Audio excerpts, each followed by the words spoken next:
Does your furry friend take over your bed every night?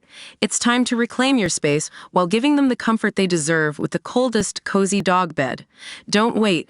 Check out the link in the video description to buy now on Amazon. An airline passenger who refused to move in first class for a 6-year-old whose mother failed to book a nearby space for their child is the latest big travel bust-up to hit the headlines. With the summer holidays well underway, horror stories about blazing rows on planes, trains and buses over seats, excessive noise and drinking are also all over the news. Here Mail Online reveals the ultimate travel etiquette guide with the help of 3 of the world's leading experts. Today these authorities on the subject give definitive answers on burning questions, including whether a man should always stand up for a woman and who deserves a seat more out of a pregnant woman, the elderly, the disabled and children.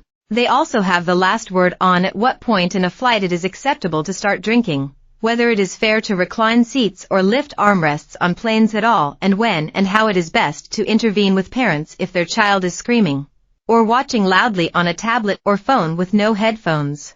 The debate over travel etiquette exploded after it was revealed how a plane passenger refused to give up her first-class seat so a 6-year-old boy could sit with his mother. The airline seat incident emerged on Reddit's popular #A*** whole thread, and has opened a can of worms. Etiquette guru Sarah Jane Ho, host of the Emmy-nominated Netflix series Mind Your Manners, told Mail Online today that she agreed with the passenger who refused to budge. She said unless a child is very young or difficult they can sit on their own because it's not like they're going to get lost on a plane. A parent should think of these things in advance and seat their kids with them when checking in, she said. When people ride buses there can be a case of musical chairs as people stand up and move when pregnant women or the disabled get on board. On other occasions there are just steely, cold stares from those people who refuse to move from their seats for someone older or less mobile, with culprits often looking down at their phones or out of the window to avoid contact.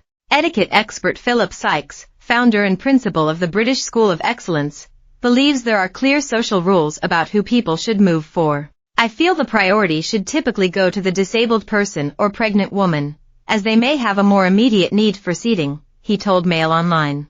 But others believe that it should be less rigid and left to judge the situation. Joe Bryant, a leading etiquette expert and tutor offering courses in British etiquette including travel and dining, said, "If you are sitting in a priority seat, be ready to move and give it up to someone else more in need both willingly and quickly." A relatively new trend has been to treat children, not just those carrying a child or disability. Mail Online's etiquette panel are largely clear. Children shouldn't come first, but also at women who are in the early days of pregnancy shouldn't expect a seat either. Philip Sykes said, "I feel that pregnant women and disabled individuals should be given priority for seats over children, as their need for seating is generally greater.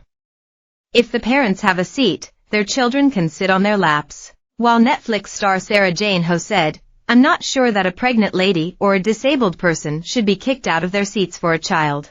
And I guess, with pregnant women as well, it depends how far along they are. If, they're sort of up to 3 months, not even showing, it might be harder to make a case. But if they're like 7 or 8 months and really about to pop and they're waddling around and they're uncomfortable, the last thing you want to do is make them even more uncomfortable by shifting them around. Same thing with a disabled person.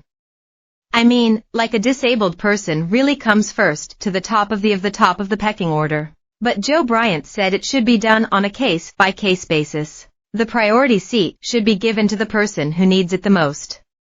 "This is a matter of common sense, consideration and honesty," she said. Sarah Jane Ho says the decision to intervene depends on how close you're sitting. If you're sitting like on the same row, or the one in front or behind, then it is acceptable to say something. But being a nosy Parker and Chip